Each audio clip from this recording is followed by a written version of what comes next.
हाँ भाई, तो आज हम स्टार्ट करने जा रहे हैं अपना सेकेंडरी मार्केट। ठीक है, रिवीजन नहीं करा रहा मैं, सीधा आगे चल रहा हूँ। ठीक है, हाँ भाई, तो हम पढ़ रहे थे फाइनेंशियल मार्केट, और फाइनेंशियल मार्केट की बस डेफिनेशन पे थोड़ा सा एक्सप्लेनेशन दूंगा, फिर हम आगे चलेंगे, है ना। मुझे बताएंगे फाइनेंशियल मार्केट क्या है? प्लेस और अ लिंक। बताओ भाई, financial market is a place और a link? Link. Link. Very good. Financial market is a link between between savers and, savers and savers and borrowers. Borrowers. Very good. Savers, borrowers. Savers कौन है? जिनके पास, Those who have surplus. surplus of funds. Very good, जिनके पास पैसा बहुत ज्यादा है बेटा, सरप्लस ऑफ फंड्स। और यहाँ पे बोरोवर्स कौन है? जिनके पास पैसा नहीं है, डेफिसिट फंड्स हैं। ठीक है ना।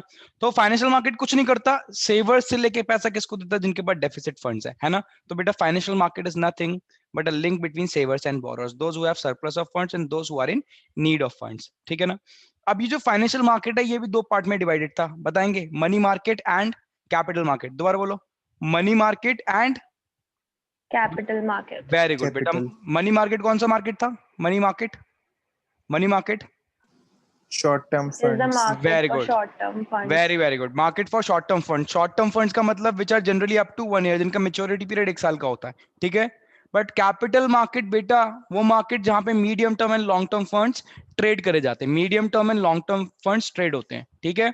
तो बेटा कैपिटल मार्केट की अगर मैं बात करूं, वो फर्दर दो मार्केट में डिवाइडेड है, that is primary market and secondary market. तो प्राइमरी मार्केट हमने पढ़ लिया था, नाम ही क्लियर है, प्राइमरी। प्राइमरी बेटा वो मार्केट है जहां पे shares are issued for the first time. बेटा पहली बार शेयर्स इशू करे जाते हैं, ये बात ध्यान रखना। तो if shares are issued for the first time then it is the primary market. समझ में आ गया, जिसको न्यू इशू मार्केट भी बोलते हैं। उसके अंदर मेथड ऑफ फ्लोटेशन वगैरह करा चुका हूँ, सारी चीजें हल्का सा बस एक बैकग्राउंड बता रहा हूँ। उसके बाद बेटा अगर मैं बात करूं, तो अब कौन सा मार्केट हम पढ़ रहे हैं? Secondary market. नाम से क्लियर है, सेकेंडरी। बेटा ऐसा मार्केट है जहां पे ऑलरेडी इशूड सिक्योरिटीज खरीदी बेची जाती हैं। सिक्योरिटीज मतलब शेयर्स एंड बॉन्ड्स मार्केट के अंदर इशू हो गए, हम लोगों ने खरीद लिया कंपनी से, कंपनी से खरीदे for the first time, primary market था। बट आज मेरे हाथ में शेयर्स आ गए, अब आप लोग मेरे से शेयर्स खरीदो, फिर आप लोग किसी और को बेचो, है ना। हम लोग आपस में अगर खरीद बेच रहे हैं शेयर्स को, कौन सा मार्केट है? Secondary market. तो मैंने एक एग्जांपल दिया था, मैंने बोला था बेटा मान लो जो OLX है, अगर OLX को मैं एज एग्जांपल ट्रीट करूं, तो OLX के ऊपर क्या हो रहा है? नई चीजें मिल रही हैं या पुरानी चीजें मिल रही हैं? बताओ। पुरानी। पुरानी। पुरानी मिल रही हैं, तो पुरानी चीजों का मार्केट कौन सा मार्केट है? Secondary market. अब उसके ऊपर जो सामान मिल रहा था हटा दो। मान लो अगर वहां पे शेयर्स एंड बॉन्ड्स खरीदे जा रहे होते, वहां पे शेयर्स एंड बॉन्ड्स खरीद रहे होते अगर आप, तो बेटा OLX को पता है मैं क्या बोलता, मैं बोलता सेकेंडरी मार्केट। इसलिए नहीं बोल रहा हूँ क्योंकि वहां पे शेयर्स एंड बॉन्ड्स थोड़ी खरीद रहे हैं लोग, है ना, टैंजिबल आइटम्स वगैरह खरीद रहे हैं, तो इसलिए मैं उसको बोल नहीं रहा, बस मैंने एग्जांपल लेके आपको बता दिया। ये सारी ट्रांजैक्शन शेयर मार्केट के थ्रू होती है, स्टॉक एक्सचेंज के थ्रू, जो आज हम पढ़ेंगे। ठीक है ना। तो मैंने अभी तक तो आपको बोलता रहा था बेटा stock exchange, stock exchange, but actually में stock exchange is the secondary market. Stock exchange कौन सा मार्केट है? Secondary market. ये बात ध्यान रखना, जहां पे ऑलरेडी इशूड सिक्योरिटीज को हम लोग खरीदते बेचते हैं। समझ में आ रही है बात? ठीक है। बट फिर भी एक चीज बताई थी, कोई मुझे बताएगा? हाँ भाई, अरीबा एक एडिशनल बात बता के गया था लास्ट क्लास के अंदर, ताकि आपको आगे कंफ्यूजन ना हो। बोलो बेटा बोलो, कोई है यहाँ पे जो मेरे को बताए? मैं एक बहुत इंपॉर्टेंट बात बता के गया था। बोलो सर, कैसी कैसी बातें करते हो? हम तो यहाँ से सुनते हैं और जब क्लास खत्म होती है तो यहाँ से खींच के निकाल देते हैं। कोई है यहाँ पे? कोई है मेरा लाल? हाँ भाई जीवांश, एक बात एडिशनल बता के गया था।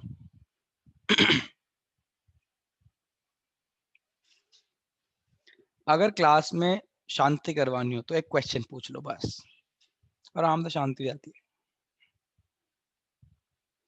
अरे मैं बता के गया स्टॉक था। एक्सचेंज में न्यू इशू मतलब न्यू सिक्योरिटीज भी इशू हो सकती हैं। वेरी गुड, बट मैंने क्या बोला? Stock exchange is secondary market, that means वहां पे ऑलरेडी इशूड सिक्योरिटीज खरीदी बेची जाती हैं। बट फिर मैं एक बात बता के गया था कि बेटा सेबी ने, security exchange board of India ने एक चीज परमिट कर दी है। बताओ क्या परमिट कर दिया है? क्या कंपनी सिक्योरिटी को फर्स्ट टाइम भी बेच सकती है यहाँ पे, है ना, जिसको हम बोलते हैं IPO, इनिशियल पब्लिक ऑफरिंग, बेटा सेबी ने अलाउ कर दिया है, ताकि स्टॉक एक्सचेंज के अंदर नंबर ऑफ ट्रांजेक्शन्स बढ़े, स्टॉक एक्सचेंज का डेवलपमेंट हो, ग्रोथ हो। इस वजह से सेबी ने ऐसा कर लिया है। तो आप बेटा कंफ्यूज मत होना, ये है secondary market he.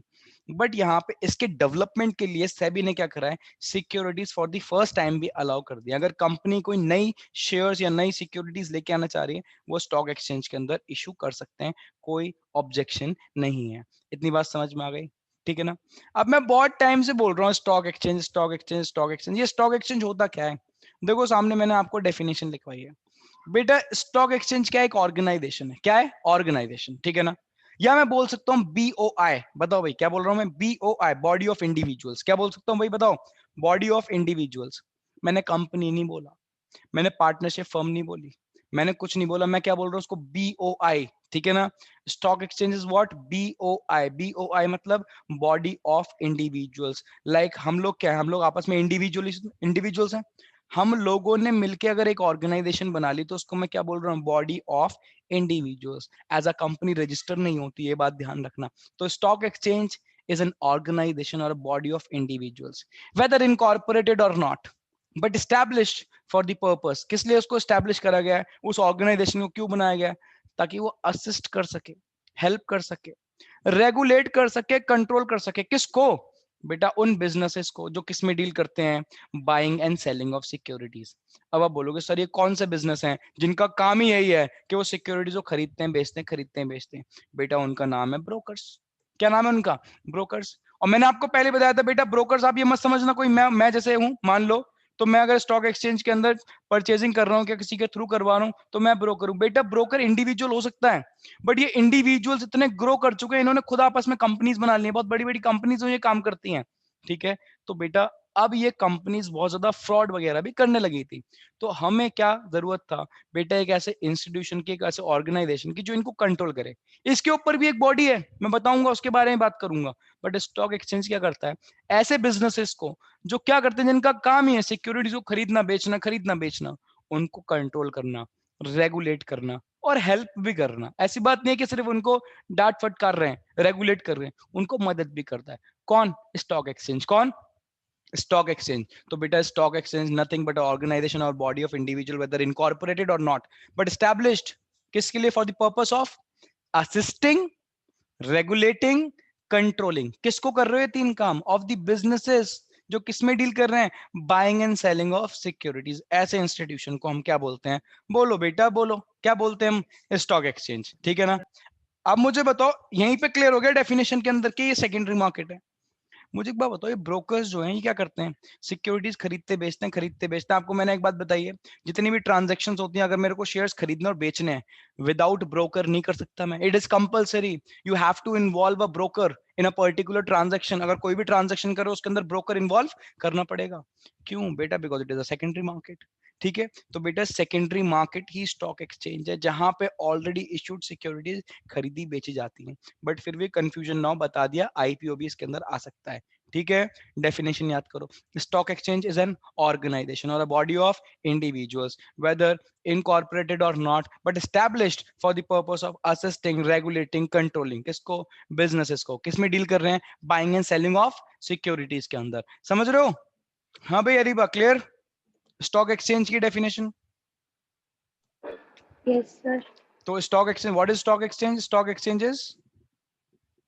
Exchange is in An organization और a body or of, body of individuals, very good, whether, whether incorporated or not, हाँ, but establish for the purpose of, पूरा बताओ,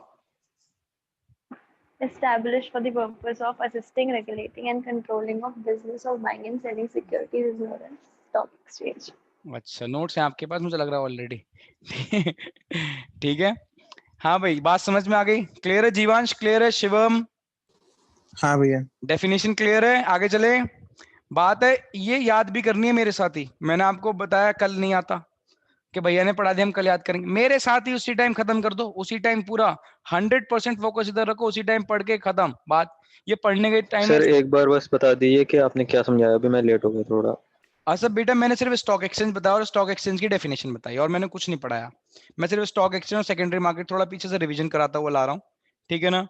क्योंकि हमारे बीच में एक न्यू स्टूडेंट भी है, तो मैंने सोचा थोड़ा सा रिवीजन हल्का सा करा दूं ताकि उसको समझ में आ जाए, ठीक है, और मैंने कुछ नहीं कराया बेटा, अभी कुछ भी नहीं कराया मैंने। तो स्टॉक एक्सचेंज कुछ नहीं है बेटा, स्टॉक एक्सचेंज एक ऑर्गेनाइजेशन और body of individuals whether incorporated or not but established for the purpose of assisting regulating controlling of businesses dealing in buying and selling of securities। अब इंडिया के अंदर कितने stock exchange, this is irrelevant. क्यों irrelevant है, फिर भी मैंने लिख रखा है क्योंकि ये इंक्रीज डिक्रीज होते रहते हैं, कभी नया खुल जाता है, कभी जिसमें बिजनेस नहीं हो पा रहा बंद कर देते हैं, फिर कोई नया खुल जाता है, ऐसा होता रहता है, तो अप एंड डाउन चलता रहता है। But in India there are nearly 24 stock exchange, जिसमें से 2 नेशनल लेवल के स्टॉक एक्सचेंज है जिनका नाम है NSEI एंड OTCEI। NSEI का मतलब national stock exchange of India, दिख रहा है ये लिखा है NSEI, national stock exchange of India. OTCEI का मतलब over the counter exchange of India. ठीक है, अभी याद करने की जरूरत नहीं, बट ऐसी समझ लो बात को, 2 नेशनल लेवल के NSEI एंड OTCEI। ठीक है, समझ में आ गई बात। बट अगर आप मेरे से पूछो सर जितने भी स्टॉक एक्सचेंज है इंडिया के अंदर जो ऐसा काम कर रहे हैं जहां पे सिक्योरिटीज खरीदी और बेची जाती हैं, वो स्टॉक एक्सचेंज जो इन बिजनेसेस को कंट्रोल करते हैं, कि जो डील करते हैं buying and selling of securities में, इनमें से सबसे बड़ा स्टॉक एक्सचेंज कौन सा है? तो मैं बोलूंगा बेटा BSE। बताओ भाई, what is BSE? What is BSE? कोई है यहाँ पे?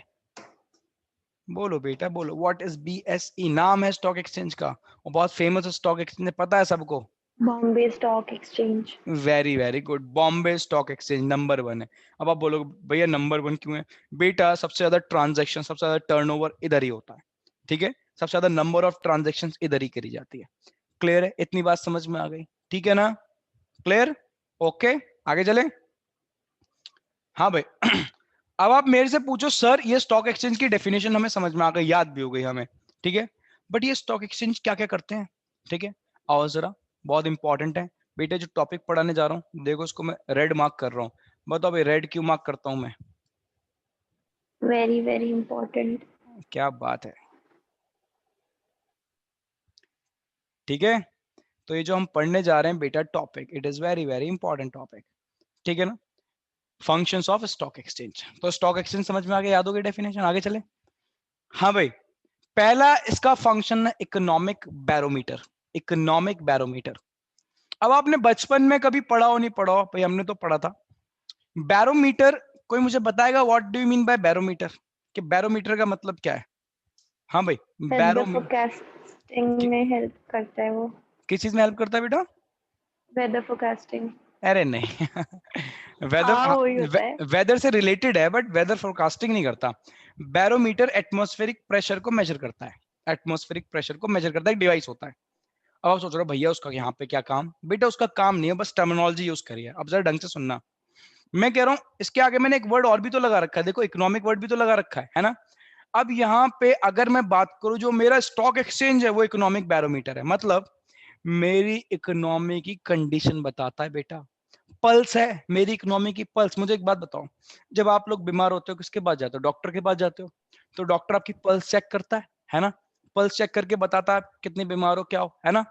ऐसे ही अगर मेरे को अपनी इकोनॉमी की हालत देखनी है, मेरी इकोनॉमी बीमार है या नहीं, कहीं मत देखो, सिर्फ स्टॉक एक्सचेंज के अंदर देख लो। अगर स्टॉक एक्सचेंज अच्छे से बिजनेस कर रहा है, ग्रो कर रहा है, यानी हमारी इकोनॉमी बढ़िया चल रही है। बट अगर स्टॉक एक्सचेंज डाउन जा रहा है तो समझ जाना इकोनॉमी में बहुत सारी दिक्कत चल रही है। समझ रहे हो बात को, है ना। तो मैं इसको बोलता हूँ इकोनॉमिक बैरोमीटर। अब जरा ढंग से सुनना, कोई भी मेजर चेंज हो रहा है हमारी कंट्री के अंदर, कोई भी मेजर चेंज, ध्यान रखना उसका इफेक्ट हमेशा स्टॉक मार्केट पे पड़ता है। मान लो कोई सरकार चेंज हो गई, पहले कोई और गवर्नमेंट थी, आज कोई और गवर्नमेंट आ गई, क्या इसका इफेक्ट स्टॉक मार्केट पे पड़ता है? पड़ता है बेटा। मान लो हमारी कंट्री के अंदर अर्थक्वेक आ गया, क्या इसका इफेक्ट पड़ेगा स्टॉक एक्सचेंज के अंदर? ऑब्वियसली पड़ेगा। स्टॉक एक्सचेंज चल किस तरह है? बिजनेस से चल रहा है, अगर बिजनेस अच्छे होंगे स्टॉक एक्सचेंज ग्रो करेगा। या नहीं बेटा, मेरे को कुछ देखने की जरूरत नहीं है, ना मेरे को कोई डेटा देखने की जरूरत, मेरे को सिर्फ क्या देखने की जरूरत है? बताओ भाई, स्टॉक एक्सचेंज। मैं सिर्फ स्टॉक, हाँ सिर्फ स्टॉक एक्सचेंज को देखूंगा और मेरे को अपनी कंडीशन पता चल जाएगी, मेरी इकोनॉमी की क्या कंडीशन। सरकार मेरे को क्या डेटा दे रही है मुझे मतलब नहीं, हटाओ। सीधा किसको देखो बताओ? स्टॉक एक्सचेंज को। अगर आपकी इकोनॉमी अच्छा परफॉर्म कर रही है, स्टॉक एक्सचेंज ग्रो करेगा। ठीक है, कोई भी राय नहीं है इसके अंदर, मतलब कोई दूसरी राय नहीं है। अगर बेटा इकोनॉमी के अंदर कोई प्रॉब्लम है, अनएम्प्लॉयमेंट है, पॉवर्टी है, कुछ भी चल रही है, सारी की सारी चीजें कहाँ रिफ्लेक्ट हो जाती हैं? स्टॉक एक्सचेंज के अंदर। कैसे होती है वो भी टॉपिक है, बताऊंगा आगे, ठीक है। हाँ भाई, पहला फंक्शन क्या है? Economic barometer. स्टॉक एक्सचेंज क्या है बोलो भाई, जब तक बोलोगे नहीं ये टर्म नहीं लगती रहेंगी, बोलो जल्दी क्या है? इकोनॉमिक, आवाज नहीं आ रही, इकोनॉमिक।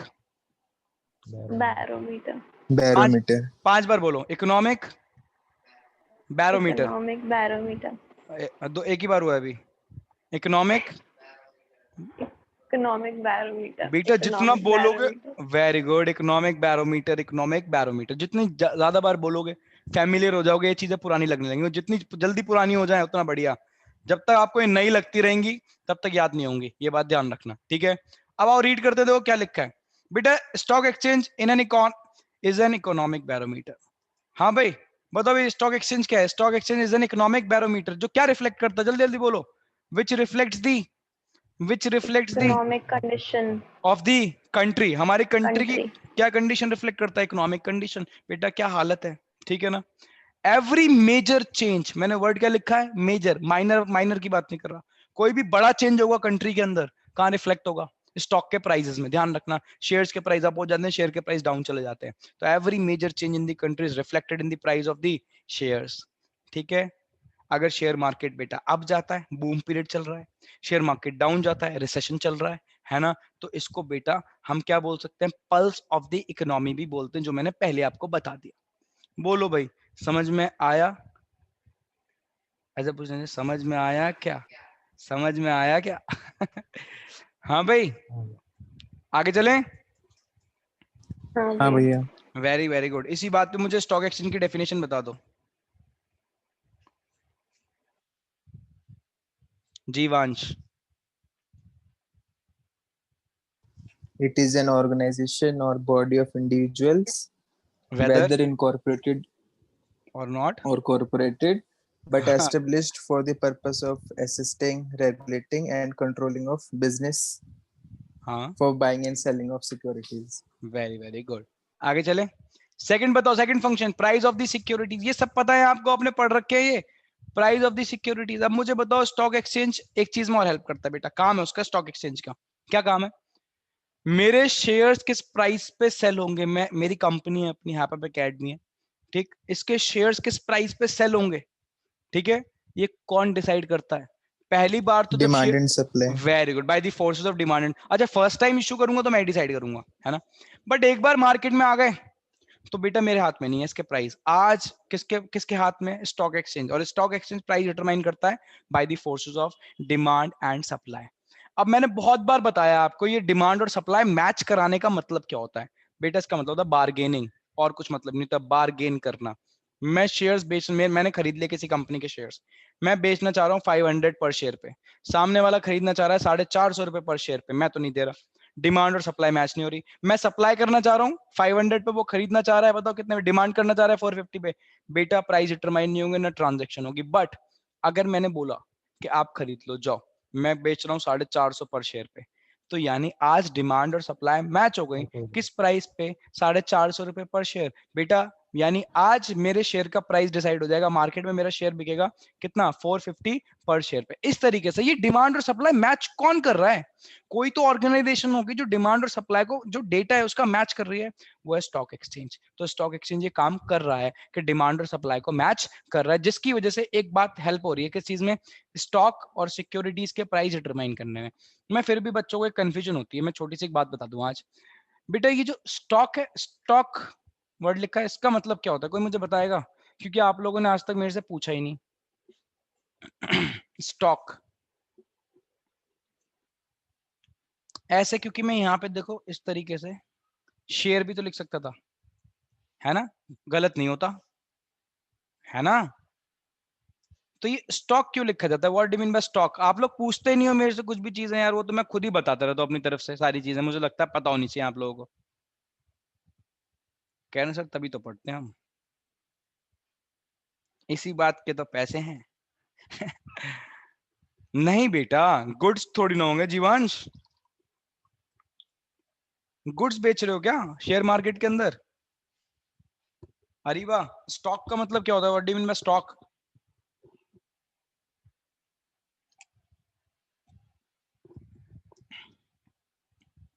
बोलो बेटा बोलो। मुझे शेयर जो फिक्स वैल्यू है जिसकी। बेटा आवाज नहीं आई, क्या क्या शिवम? शेयर हाँ शेयर क्या? जिसकी बेटा फिक्स वैल्यू है। नहीं, देखो अब मेरी बात जरा ढंग से सुनना बेटा, ये एक सिंगल यूनिट है, ठीक है, ये एक शेयर है, दिख रहा है आपको? इसकी फेस वैल्यू है, मान लो रिलायंस इंडस्ट्रीज लिमिटेड का ये शेयर है, इसकी एक वैल्यू है 500 रुपीज पर शेयर, एक शेयर है ये।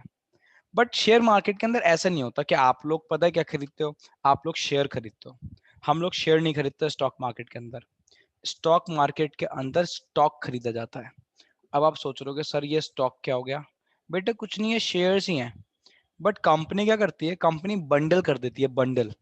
यानी कंपनी पता है क्या करती है, कंपनी एक एक अलग अलग शेयर थोड़ी बेचती है, कंपनी ना बंडल बना देती है। आपको बना के दिखा रहा हूँ, कहीं सोच रहे हो ऐसे ही होता हो, बट फिर भी समझा रहा हूँ।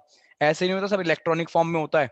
बेटा मान लो मैंने एक बंडल बना दिया, ये बंडल बना के रैप कर दिया, इसके अंदर है 50 शेयर्स। बताओ भाई कितने शेयर्स हैं? 50 शेयर्स हैं। और मैं कह रहा हूँ एक शेयर का प्राइस बताओ कितना था, 500। तो इस स्टॉक की वैल्यू बताओ कितनी? 25,000। Very very good. तो ऐसे मिलता है भाई, स्टॉक मार्केट के अंदर स्टॉक मिलते हैं, ठीक है। तो मेरे को स्टॉक खरीदना पड़ेगा, ना कि मेरे को एक एक शेयर दे रहे हैं।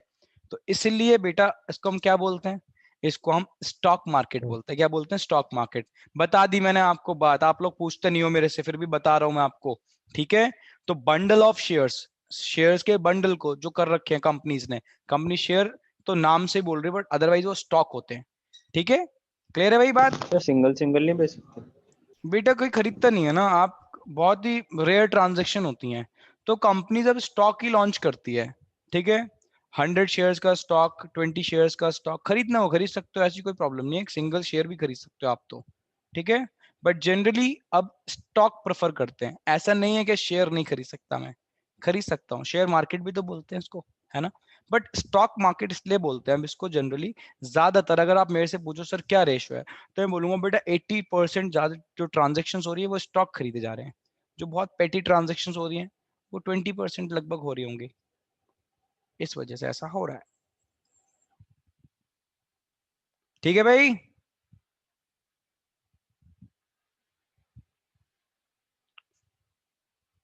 हाँ या ना बोलने में भी इनकी एनर्जी चली जाती है। ठीक है। ठीक है भैया। ठीक है। हाँ भाई, तो ये बात समझ में आ गई आपको? Stock stock market economic barometer है। दूसरा क्या डिसाइड करता है? सिक्योरिटीज के प्राइस। आगे चलो बेटा, तीसरा फंक्शन वेरी वेरी इंपॉर्टेंट, क्या कि बेटा हमारी ट्रांजैक्शन सेफ है। अगर मैं शेयर्स एंड बॉन्ड्स खरीद रहा हूं किसके थ्रू, किसके थ्रू बताओ? स्टॉक एक्सचेंज के थ्रू। किसके थ्रू खरीद रहा हूं? स्टॉक एक्सचेंज के थ्रू। Very very good. तो बेटा ध्यान रखना, आपकी ट्रांजैक्शन सेफ है। सिंपल सी बात है, बहुत सिंपल लॉजिक है। स्टॉक मार्केट के अंदर हमेशा उस कंपनीज के शेयर्स एंड बॉन्ड्स ट्रांजैक्ट करे जाते हैं, ठीक है। ट्रांजैक्शंस हमेशा उसकी होती है जो कंपनी लिस्टेड होती है। जो कंपनी लिस्ट होती है, लिस्ट का मतलब रजिस्टर्ड होती है। कहाँ रजिस्टर्ड होती है? स्टॉक एक्सचेंज के अंदर। तो अगर मेरे को लगता है हैपअप एकेडमी के मेरे को शेयर्स इशू करने हैं, भाई पब्लिक सब्सक्राइब करे मेरे शेयर्स को, तो मेरे को अपने आप को स्टॉक एक्सचेंज के अंदर लिस्ट कराना पड़ेगा। और आप सोच रहे हो, अगर आप सोच रहे हो कि इतना इजी है लिस्ट होना, तो पूरी दुनिया ने अपनी कंपनी लिस्ट करा रखी होती है। इनका प्रोसीजर बहुत ही खतरनाक है। तो यानी बहुत सारी स्क्रूटनी के बाद, बहुत सारी वेरिफिकेशंस के बाद, बहुत सारी लीगल फॉर्मेलिटीज के बाद आप अपने आप को लिस्ट करा सकते हो। कहाँ पे? स्टॉक एक्सचेंज के अंदर। इतना इजी नहीं है। मान लो कोई कंपनी लिस्ट है, यानी मेरे माइंड से टेंशन निकल गई, मैंने बोला इसकी तो वेरिफिकेशन किसने कर रखी होगी?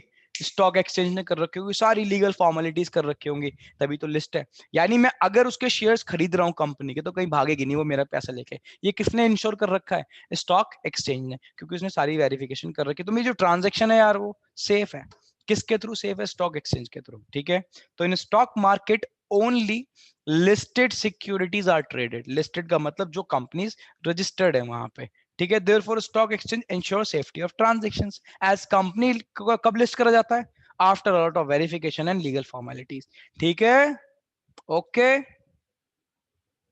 ठीक है भैया। Very very good. आगे चलो, मैं कह रहा हूं बेटा उसके बाद मुझे बताओ जल्दी से, किसमें कंट्रीब्यूट करता है स्टॉक एक्सचेंज इकोनॉमिक ग्रोथ में? ये नहीं बताया तो कुछ नहीं बताया।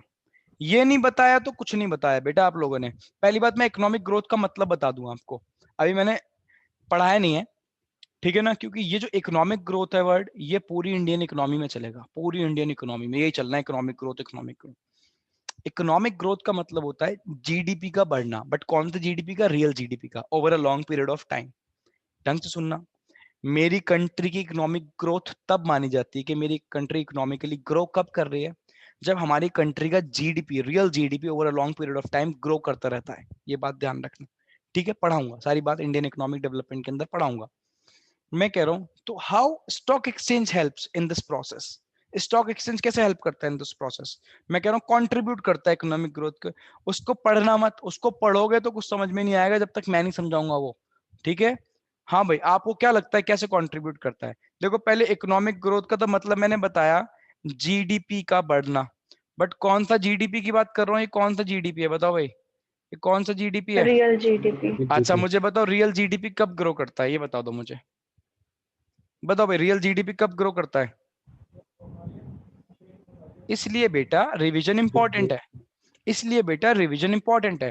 क्या मैंने आपको ये नेशनल इनकम के अंदर पढ़ाया है, real GDP and nominal GDP, example के साथ पढ़ाया है आपको, बट आपको याद नहीं है तो बेस ईयर ना। गलत, मैं डेफिनेशन थोड़ी पूछ रहा हूँ, मैंने पूछा रियल जीडीपी कब बढ़ता है, रियल जीडीपी की डेफिनेशन थोड़ी पूछ रहा हूँ कि रियल जीडीपी होता है विच measures the current years output at base years price, ये पूछ नहीं रहा मैं पूछ रहा हूँ रियल जीडीपी कब ग्रो करता है। वेरी वेरी गुड, हैदर ने आज आंसर कर दिया भाई, मजा आ गया। बेटा जब कंट्री के अंदर प्रोडक्शन बढ़ेगा, ये बात ध्यान रखना, जब प्रोडक्शन इंक्रीज होगा रियल जीडीपी तभी इंक्रीज होगा, क्योंकि इसके अंदर प्राइस कांस्टेंट रहता है। मैं ज्यादा डिटेल में बताऊंगा नहीं क्योंकि मैंने ऑलरेडी बहुत डिटेल में बताया हुआ है, ये बात ध्यान रखना। अब मुझे बताओ प्रोडक्शन कब होता है, प्रोडक्शन कब होगा, जब कंपनी के पास बताओ क्या आएगा, अरे जल्दी जल्दी बोलो, जब कंपनीज के पास क्या आएगा, बोलो बेटा बोलो, पैसा पैसा। पैसा कहां से आएगा कंपनीज के पास, शेयर से। वेरी वेरी गुड, जब कंपनीज क्या इशू करेंगी बेटा, जब कंपनी शेयर्स इशू करेंगी, और शेयर्स कहाँ इशू कर रही हैं वो, स्टॉक एक्सचेंज के थ्रू। कंपनी को बेटा पैसा मिल रहा है स्टॉक एक्सचेंज के थ्रू, लोग क्या कर रहे हैं, सब्सक्राइब कर रहे हैं शेयर्स को, ठीक है, तो उनके पास पैसा जा रहा है, उससे वो प्रोडक्शन कर रही है, प्रोडक्शन कर रही है, हमारी कंट्री का रियल जीडीपी ग्रो करेगा। रियल जीडीपी ग्रो कर गया ना अगर, तो बेटा हम क्या अचीव कर लेंगे, इकोनॉमिक ग्रोथ अचीव कर लेंगे, ये बात ध्यान रखना। तो स्टॉक एक्सचेंज हेल्प करता है किस चीज के अंदर, इकोनॉमिक ग्रोथ में। बोलो समझ में आया, जो मैंने बोला वो समझ में आया, हाँ या ना। हाँ भैया। हाँ वेरी गुड। अब देखो क्या लिखा है, in stock exchange securities of various companies are bought and sold, खरीदी और बेची जाती है। तो ये जो प्रोसेस है डिसइन्वेस्टमेंट और री इन्वेस्टमेंट का, डिसइन्वेस्टमेंट का मतलब होता है बेचना, री इन्वेस्टमेंट का मतलब होता है खरीद लेना, ठीक है। ये क्या किस चीज में हेल्प करती है कि हमारा जो पैसा है सही प्रपोजल में लगे, अच्छे प्रपोजल में लगे, जिससे क्या होगी, इकोनॉमिक ग्रोथ होगी, और कुछ भी नहीं। जल्दी से fifth function that is liquidity, it provides liquidity to financial assets, पूरा ये है, it provides liquidity to financial assets. मेरे पास शेयर्स पड़े हैं, बताओ कहां बेचूं, बोलो बेटा बोलो, शेयर्स पड़े स्टॉक हैं, एक्सचेंज। Stock exchange. मान लो स्टॉक एक्सचेंज नहीं होता तो क्या करते, रिलेटिव से पूछते, फ्रेंड से पूछते, कहां जाते, नहीं बिक पाते। बेटा आज मेरे हाथ में शेयर्स हैं, बिल्कुल इक्विवेलेंट टू कैश है, ये शेयर्स है ना मेरे पास, इक्विवेलेंट टू कैश मानता हूं मैं इसको, जब चाहे तब बेच सकता हूं मैं इसको स्टॉक एक्सचेंज के अंदर, ठीक है। और किस में कन्वर्ट हो जाएंगे, कैश में, तो यानी इक्विवेलेंट टू कैश है। इसलिए जब आप कैश फ्लो स्टेटमेंट पढ़ते हो तो बेटा कैश फ्लो स्टेटमेंट में लास्ट में सीसीई लिखते हो, कैश एंड कैश इक्विवेलेंट, वहां पे मार्केटेबल सिक्योरिटीज लिखते हो। उसका रीजन क्या होता है, उसका रीजन यही होता है कि बेटा जो हमारे पास शेयर्स पड़े हैं हम उसको क्या कर सकते हैं, स्टॉक एक्सचेंज के अंदर कभी भी चाहे बेच सकते हैं। इट इज लिक्विड, लिक्विड का मतलब पानी नहीं, लिक्विड का मतलब कैश, ठीक है, इक्विवेलेंट टू कैश है, सिर्फ स्टॉक एक्सचेंज की वजह से पॉसिबल हो पाया।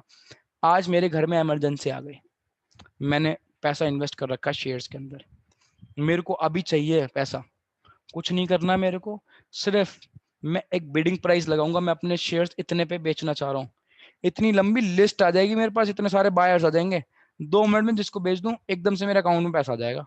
समझ रहे हो बात को, क्या है, इक्विवेलेंट टू कैश ही तो है। अच्छा मुझे एक बात बताओ, मैं ये टेबल जो है ये बेचना चाहता हूँ, बताओ ये कैश के इक्विवेलेंट है, हाँ बताओ कैसे, हाँ। कैसे, बेच दो किसी को, ऑयल एक्स पे डाल दो। ठीक है, मान लिया डाल दिया, पक्का है कि बिक जाएगी, पक्का है क्या बिक जाएगी? नहीं, तो फिर आप कैसे कह रहे हो कैश के इक्विवेलेंट है? स्टॉक एक्सचेंज ना आपको वो गारंटी दे रहा है, स्टॉक एक्सचेंज गारंटी दे रहा है, कह रहा है within a blink of eye आपकी शेयर्स हम बेच सकते हैं, और वो सही कह रहे हैं, बिल्कुल सही। तो इट प्रोवाइड्स लिक्विडिटी। बेटा इतना इजी नहीं है स्टेबल को बेचना, पहले मैं इसका ऐड डालूंगा, मेरे पास बायर्स आएंगे, उनसे बहुत सारी बातें होंगी, हो सकता है आए ना आए, कुछ पता नहीं है।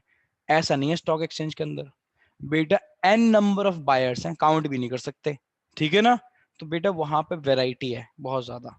फिर भी OLX आ गया, OLX के आने से इजी हो गया सामान बेचना। अदरवाइज जब OLX नहीं था तो मैं तो ये नहीं बोलूंगा कि टेबल इक्विवेलेंट टू कैश है ना। तो ध्यान रखना CCE कैश होता है, इवन अकाउंट्स के अंदर उसका ट्रीटमेंट भी कैश के इक्विवेलेंट है, ठीक है। हमने उसको बोल ही दिया मार्केटेबल सिक्योरिटीज है, इक्विवेलेंट टू कैश है, बोल रखा हमने, लॉ के अंदर बोल दिया उसको, because of stock exchange. Table को तो नहीं बोलते, टेबल को तो फिक्स एसेट्स में डालते हैं, समझ रहे हो बात को। इस उसका ये रीजन है, रीजन जाना करो सारी चीजों के। हाँ भाई, तो जो मेजर फंक्शन है, देखो मेजर लिखा हुआ है स्टॉक एक्सचेंज का, बेटा it provides liquidity to financial assets.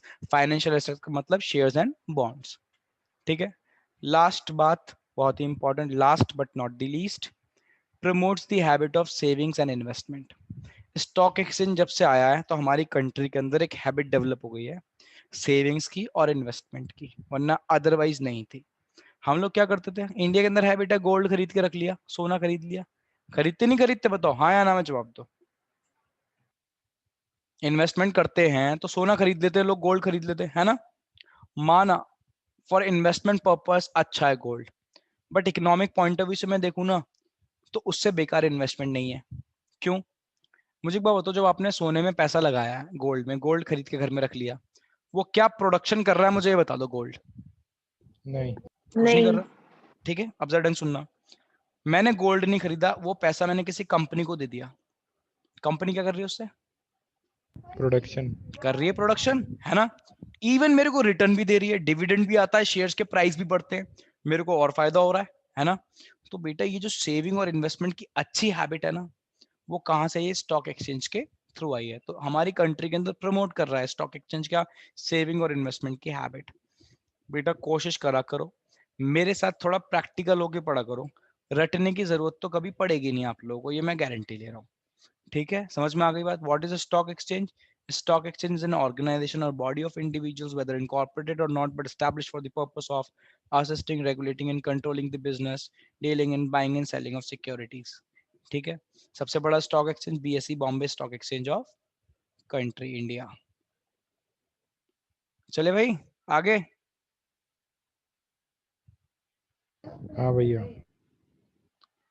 हाँ भाई, तो पहला फंक्शन क्या था जल्दी बताइए, first function? Economic barometer. Very good. मतलब क्या है इसका? Every major change is reflected in the price of the shares, है ना। So it is the pulse of the economy, है ना। उसके बाद next second, pricing of securities. prices are determined by the forces of demand and supply. उसके बाद next बेटा थोड़ा जल्दी, टाइम नहीं है। Safety of transaction. क्यों सेफ्टी क्यों रहती है? Because only listed securities are traded only, और कंपनी लिस्ट कब होती है? After a lot of verification and legal formalities, ठीक है। उसके बाद next contribute to Economic growth. ठीक है, क्योंकि डिसइन्वेस्टमेंट और री इन्वेस्टमेंट की वजह से। उसके बाद क्या प्रोवाइड कराता है? Liquidity. लिक्विडिटी, क्योंकि हमारे पास एक रेडीमेड मार्केट अवेलेबल है जहां पे हम अपनी सिक्योरिटीज को बेच सकते हैं, it can be converted into cash with in a very short span of time. उसके बाद last, promote the habit of Saving and investment. Very very good, ठीक है भाई, क्लियर है। अब जो हमारा नेक्स्ट टॉपिक है बहुत ही इंपॉर्टेंट है, आज वैसे हो नहीं पाएगा, टाइम नहीं रह गया है, ठीक है ना, बट फिर भी हल्का सा इंट्रोडक्शन दे देते हैं। अब मैं अगर इंट्रोडक्शन की बात करूं, दैट इज सेबी, है ना। सेबी बेटा एक अथॉरिटी बनाई गई है, पहले मैं आपको बता दूं, it is an autonomous body. अब आप मुझे बताओगे what do you mean by autonomous body? सब बता रखा है सब। ऑटोनॉमस बॉडी का मतलब क्या है? जो अपने हिसाब से चलती है। वेरी गुड, उस पर किसी का कंट्रोल नहीं है, इंडिपेंडेंट बॉडी है, ध्यान रखना। जैसे RBI है, जैसे CBI है ना, ऐसी security exchange board of India. But इसको सिर्फ इसलिए बनाया गया है 1988 में, सिर्फ इसलिए क्योंकि स्टॉक एक्सचेंज बेटा पूरी तरीके से, ध्यान रखना, फेयरली ट्रांजेक्शन्स नहीं करवा पा रहा था। बहुत सारे फ्रॉड्स हो रहे थे इन्वेस्टर्स के साथ सारी। अब इतने सारे फ्रॉड्स होने लगेंगे तो लोग इन्वेस्ट करना बंद कर देंगे, कंपनीज के पास पैसा नहीं आएगा, प्रोडक्शन इकोनॉमी के अंदर कम हो जाएगा, हमारी कंट्री सफर करेगी, है ना। तो बेटा एक ऐसी अथॉरिटी तो होना जरूरी थी जो इस मैल प्रैक्टिसेस पे, जो धोखाधड़ी फ्रॉडुलेंट एक्टिविटीज हो रही हैं, इस पे क्या कर सके, कंट्रोल कर सके। तो बनाई गई SEBI, security exchange board of India, ठीक है ना। अब मैंने आपसे एक मूवी देखने को बोला था यार, आप लोगों ने देखी नहीं वो मूवी देखने को बोला था, अरे बताओ। हाँ बाजार। हाँ हाँ भैया। बेटा प्लीज देख लेना एक बार, वो मूवी देख लो। अगर आप वो मूवी देख लोगे, सैफ अली खान की मूवी है, मैं इसलिए कह रहा हूँ आपको एक प्रैक्टिकल अंडरस्टैंडिंग होना बहुत जरूरी है, ठीक है। मैं आपको बता सकता हूँ, दिखा तो नहीं सकता, है ना। वहां पे आप सुनोगे भी देखोगे भी, और जो मैं पढ़ा रहा हूँ ये सब ऐसी क्रिस्टल क्लैरिटी आएगी ना आपको, बहुत ही ज्यादा। एक बार तो कह रहा हूँ, वैसे पूरा टाइम वेस्ट करते रहते हो, थोड़ा सा और वेस्ट कर लो, 1.5-2 घंटे की मूवी होगी, है ना। देख के खत्म करो। किस पे है, नेटफ्लिक्स पे, किस पे, अमेजोन पे, देख लेना किस पे, नेटफ्लिक्स, आई थिंक नेटफ्लिक्स पे। क्या रेटिंग छोड़ो, यूट्यूब पे। है यूट्यूब पे अवेलेबल है, अरे यूट्यूब पे तो फिर उससे बढ़िया तो कोई बात नहीं है। हाँ तो यूट्यूब प्रीमियम पे होगी वो, बट आप देख लेना बेटा, नेटफ्लिक्स पे होगी जरूर, नेटफ्लिक्स का होगा सब्सक्रिप्शन, सबके पास ही होता है, ठीक है।